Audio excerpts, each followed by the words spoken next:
നമസ്കാരം, മലയാളത്തിലേക്ക് സ്വാഗതം. ഇറാൻ ഇസ്രായേൽ യുദ്ധഭീതിയെ തുടർന്ന് ഓഹരി വിപണിയിലുണ്ടായ ഇടിവിൽ SIP നിക്ഷേപകർ ആശങ്കപ്പെടേണ്ടതില്ല എന്ന് വിപണി വിദഗ്ധർ വ്യക്തമാക്കുന്നു. 2026 നിക്ഷേപകർ സ്വീകരിക്കേണ്ട തന്ത്രങ്ങളെക്കുറിച്ച് പ്രമുഖ വിദഗ്ധരായ സിദ്ധാർത്ഥ് മൗര്യ, പ്രണവ് കുമാർ എന്നിവർ നൽകുന്ന നിർദ്ദേശങ്ങളാണ് നമ്മൾ ഇന്ന് മനസ്സിലാക്കുന്നത്. പുതിയ നിക്ഷേപകർ സങ്കീർണമായ ഫണ്ടുകൾ ഒഴിവാക്കി ലളിതമായ ഒരു ഘടന പിന്തുടരണം. ഇതിനായി ഒരു ഫ്ലെക്സി ക്യാപ് ഫണ്ട്, ഒരു ലാർജ് ക്യാപ് ഫണ്ട് അല്ലെങ്കിൽ ഇൻഡെക്സ് ഫണ്ട് എന്നിവ ഉൾപ്പെടുന്ന ലളിതമായ ഒരു നിക്ഷേപ ഘടന സിദ്ധാർത്ഥ് മൗര്യ മുന്നോട്ട് വയ്ക്കുന്നു. വിപണിയിലെ ചാഞ്ചാട്ടങ്ങളെ അതിജീവിച്ച് ദീർഘകാലം നിക്ഷേപം തുടരുന്നതാണ് ലാഭകരമെന്നും കഴിഞ്ഞ 5 വർഷത്തിനിടയിൽ ഫ്ലെക്സി ക്യാപ് ഫണ്ടുകൾ ശരാശരി 18 മുതൽ 27% വരെ മികച്ച ആദായം നൽകിയിട്ടുണ്ടെന്നും അദ്ദേഹം ചൂണ്ടിക്കാണിക്കുന്നു. നിക്ഷേപത്തിൽ സ്ഥിരതയും വൈവിധ്യവൽക്കരണവും ഉറപ്പാക്കാൻ ഇത്തരമൊരു രീതി ഏറെ സഹായിക്കും. അതേസമയം പ്രണവ് കുമാർ നിർദ്ദേശിക്കുന്നത് ആഭ്യന്തര ഡിമാൻഡും സർക്കാർ നിക്ഷേപങ്ങളും ഗുണകരമാകുന്ന പ്രത്യേക മേഖലകളിൽ ശ്രദ്ധ കേന്ദ്രീകരിക്കാനാണ്. ഉയർന്ന റിസ്ക് എടുക്കാൻ തയ്യാറുള്ള നിക്ഷേപകർക്ക് കരുത്തുറ്റ ബാലൻസ് ഷീറ്റുകളുള്ള ബാങ്കിംഗ് മേഖലയും ഏത് സാഹചര്യത്തിലും ഡിമാൻഡ് നിലനിൽക്കുന്ന ഹെൽത്ത് കെയർ മേഖലയും മികച്ച ഓപ്ഷനുകളാണെന്ന് വ്യക്തമാക്കുന്നു. കൂടാതെ സർക്കാരിന്റെ പോളിസി പിന്തുണയുള്ള പൊതുമേഖലാ സ്ഥാപനങ്ങളും മികച്ച വളർച്ചാ സാധ്യതയുള്ള ഊർജ്ജ മേഖലയും ദീർഘകാല അടിസ്ഥാനത്തിൽ നേട്ടമുണ്ടാക്കാൻ സഹായിക്കുമെന്നും അദ്ദേഹം ചൂണ്ടിക്കാണിക്കുന്നു. ആഗോള വിപണിയിലെ താൽക്കാലിക തകർച്ചകളെ അതിജീവിക്കാൻ ഇന്ത്യയുടെ ഈ ആഭ്യന്തര കരുത്തിന് സാധിക്കുമെന്നതാണ് ഇതിന് പിന്നിലെ പ്രധാന യുക്തി. നിക്ഷേപകർക്ക് പരിഗണിക്കാവുന്ന ചില ഫണ്ടുകളുടെ വിവരങ്ങൾ കൂടി നമുക്കിനി മനസ്സിലാക്കാം. ആദ്യത്തേത് പരാഗ് പരീഖ് ഫ്ലെക്സി ക്യാപ് ഫണ്ടാണ്. നിലവിൽ 1,34,253 കോടി രൂപ കൈകാര്യം ചെയ്യുന്ന 5 സ്റ്റാർ റേറ്റിംഗ് ഉള്ള ഒരു പ്രമുഖ മ്യൂച്വൽ ഫണ്ടാണിത്. 2026 ഏപ്രിലെ കണക്കനുസരിച്ച് ഈ ഫണ്ടിന്റെ NAV 86 രൂപയാണ്. ഇതിന്റെ പ്രകടനത്തിലേക്ക് നോക്കിയാൽ കഴിഞ്ഞ 3 വർഷത്തിൽ 17.6%, 10 വർഷത്തിൽ 17.6% വാർഷിക ആദായം നൽകിയിട്ടുണ്ട്. ഈ വിഭാഗത്തിലെ മറ്റ് ഫണ്ടുകളെ അപേക്ഷിച്ച് ദീർഘകാല അടിസ്ഥാനത്തിൽ 1ാം സ്ഥാനത്താണ് ഈ ഫണ്ട് നിലകൊള്ളുന്നത്. ചുരുങ്ങിയത് 1000 രൂപ മുതൽ ഇതിൽ SIP ആരംഭിക്കാവുന്നതാണ്. ഈ ഫണ്ടിന്റെ നിക്ഷേപം പ്രധാനമായും വിഭജിച്ചിരിക്കുന്നത് ഇന്ത്യയിലെയും വിദേശത്തെയും പ്രമുഖ കമ്പനികളിലാണ്. പോർട്ട്ഫോളിയോയിലെ ഏറ്റവും വലിയ നിക്ഷേപം HDFC bank, power grid corporation, coal India, ICICI bank, ITC എന്നിവയിലാണ്. കൂടാതെ ഗൂഗിളിന്റെ മാതൃകമ്പനിയായ Alphabet, Meta Platforms, Amazon, Microsoft തുടങ്ങിയ ആഗോള ടെക് ഭീമന്മാരിലും ഈ ഫണ്ടിന് നിക്ഷേപമുണ്ട്. 0.62% എന്ന കുറഞ്ഞ എക്സ്പെൻസ് റേഷ്യോ ഇതിന്റെ മറ്റൊരു പ്രത്യേകതയാണ്. ദീർഘകാല അടിസ്ഥാനത്തിൽ മികച്ച ആദായവും സുരക്ഷിതത്വവും ആഗ്രഹിക്കുന്ന നിക്ഷേപകർക്ക് അനുയോജ്യമായ ഒരു മികച്ച ഫ്ലെക്സി ക്യാപ് ഫണ്ടാണിത്. HDFC ഫ്ലെക്സി ക്യാപ് ഫണ്ടാണ് അടുത്തത്. ഇത് HDFC മ്യൂച്വൽ ഫണ്ട് ഹൗസിൽ നിന്നുള്ള 13 വർഷത്തിലേറെ പഴക്കമുള്ളതും വിപണിയിൽ വലിയ വിശ്വാസ്യതയുമുള്ള ഫ്ലെക്സി ക്യാപ് ഫണ്ടാണ്. 2026 ഏപ്രിലിലെ കണക്കുകൾ പ്രകാരം ഏകദേശം 1,455 കോടി രൂപയുടെ ആസ്തി ഫണ്ട് കൈകാര്യം ചെയ്യുന്നുണ്ട്. ഇതിന്റെ NAV ഏകദേശം 2030 രൂപയാണ്.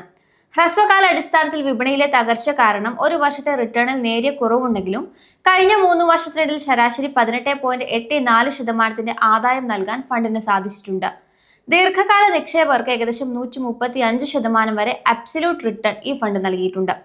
ഈ ഫണ്ടിന്റെ നിക്ഷേപ രീതി പരിശോധിച്ചാൽ 90%-ലധികം ഇക്വിറ്റി ഓഹരികളിലാണുള്ളത്.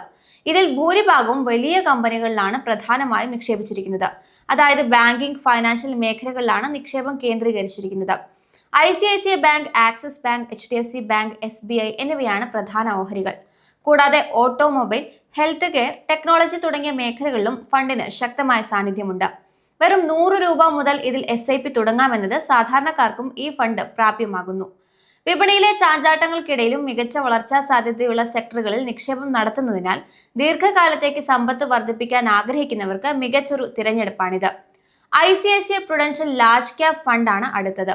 ഇത് വിപണിയിലെ മുൻനിര കമ്പനികളിൽ നിക്ഷേപം നടത്തി സ്ഥിരതയാർന്ന വളർച്ച നൽകുന്ന ഒരു 5 സ്റ്റാർ റേറ്റിംഗ് ഉള്ള മ്യൂച്വൽ ഫണ്ടാണ്. 2026 ഏപ്രിലിലെ കണക്കുകൾ പ്രകാരം 111.57 രൂപ NAV ഉള്ള ഈ ഫണ്ട് ഏകദേശം 77,451 കോടി രൂപയുടെ വലിയൊരു ആസ്തിയാണ് കൈകാര്യം ചെയ്യുന്നത്. വെറും 100 രൂപ മുതൽ SIP ആരംഭിക്കാമെന്നത് ചെറിയ നിക്ഷേപകർക്ക് ഏറെ സൗകര്യപ്രദമാണ്. ഈ ഫണ്ടിന്റെ നിക്ഷേപം പരിശോധിച്ചാൽ ഇന്ത്യയിലെ ഏറ്റവും വലിയ കമ്പനികളിലാണ് പണം വിന്യസിച്ചിരിക്കുന്നത്. ICICI bank, HDFC bank, Larsen and Toubro, Reliance industries, axis bank എന്നിവയാണ് ഇതിന്റെ പ്രധാന ഹോൾഡിംഗ്സുകൾ. കൂടാതെ ഭാരതി എയർടെൽ, മാരുതി സുസുക്കി, ഇൻഫോസിസ് തുടങ്ങിയ കമ്പനികൾക്കും ശക്തമായ പങ്കാളിത്തം നൽകിയിട്ടുണ്ട്. ആഭ്യന്തര വിപണിയിലെ പ്രമുഖ മേഖലകളായ ബാങ്കിംഗ്, ഇൻഫ്രാസ്ട്രക്ചർ, ടെക്നോളജി എന്നിവയിലാണ് ഫണ്ടിന്റെ ശ്രദ്ധ കൂടുതലായും നൽകിയിട്ടുള്ളത്. പ്രകടനത്തിന്റെ കാര്യത്തിൽ കഴിഞ്ഞ 3 വർഷത്തിൽ 15.1% വാർഷിക ആദായം നൽകിയിട്ടുണ്ട്. മറ്റ് ലാർജ് ക്യാപ് ഫണ്ടുകളുമായി താരതമ്യം ചെയ്യുമ്പോൾ 5 വർഷത്തെ ആദായത്തിൽ 3-ാം സ്ഥാനത്തും 10 വർഷത്തെ ദീർഘകാല ആദായത്തിൽ 2-ാം സ്ഥാനത്തുമാണ് ഫണ്ട് നിലകൊള്ളുന്നത്. വിപണിയിലെ ഏറ്റക്കുറച്ചിലുകളെ നേരിടാൻ കരുത്തുള്ള വമ്പൻ കമ്പനികളിൽ നിക്ഷേപം ആഗ്രഹിക്കുന്നവർക്ക് തിരഞ്ഞെടുക്കാവുന്ന മികച്ചൊരു ഓപ്ഷനാണിത്. ഇതിന്റെ 0.87% എന്ന എക്സ്പെൻസ് റേഷ്യോ ഇത്തരമൊരു ലാർജ് ക്യാപ് ഫണ്ടിന് ഉചിതമായ ഒന്നാണ്.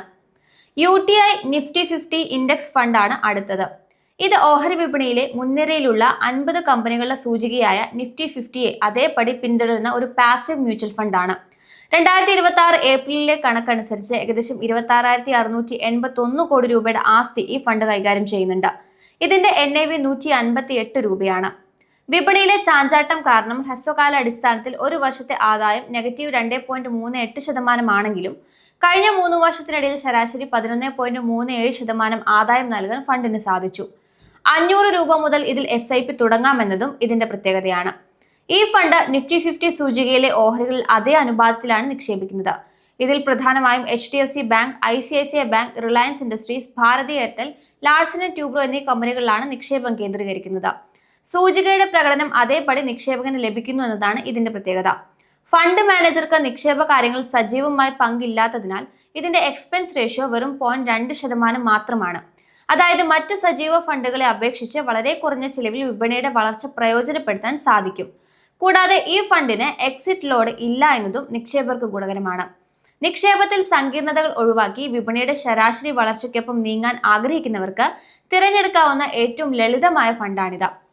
വിപണിയിലെ ഇപ്പോഴത്തെ പ്രത്യേക സാഹചര്യത്തിൽ, അതായത് ഇറാൻ സംഘർഷം പോലുള്ള സാഹചര്യത്തിൽ ഏതൊക്കെ SIP ഫണ്ടുകളാണ് സുരക്ഷിതവും ലാഭകരവും എന്നാണ് നമ്മൾ ഇന്ന് ചർച്ച ചെയ്തത്. അച്ചടക്കത്തോടെ മുന്നോട്ട് പോയാൽ ദീർഘകാല അടിസ്ഥാനത്തിൽ തീർച്ചയായും വലിയൊരു സമ്പാദ്യം കെട്ടിപ്പടുക്കാൻ നമുക്ക് സാധിക്കും. വരും ദിവസങ്ങളിലും വിപണിയിലെ മാറ്റങ്ങൾക്കനുസരിച്ച് നമുക്ക് കൂടുതൽ കാര്യങ്ങൾ സംസാരിക്കാം. വിവേകത്തോടെ നിക്ഷേപം തുടരാൻ ശ്രദ്ധിക്കുക.